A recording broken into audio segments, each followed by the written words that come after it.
Assalamualaikum guys.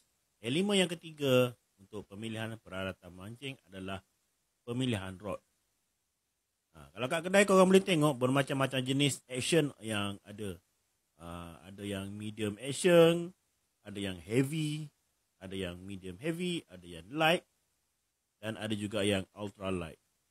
Korang boleh pilih berdasarkan korang punya lokasi mancing macam mana dengan ikan target macam mana. Pastikan adalah seimbang.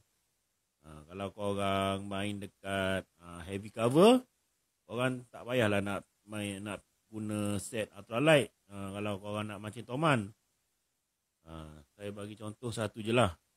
Kalau korang nak mancing toman ni ikan dia orang kata antara fighting fish jugalah.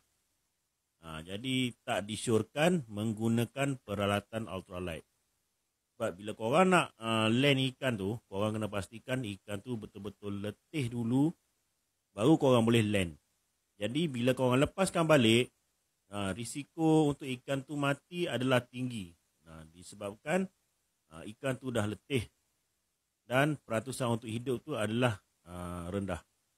Jadi korang kena tengok korang punya lokasi mancing macam mana, ikan target macam mana. Kalau korang nak main toman ke, toman biasanya kalau setakat yang kecil-kecil tu bolehlah. Kalau nak layan ultralight bawah 1 kilo. Kalau mama ke, seelok-eloknya guna peralatan yang sesuai.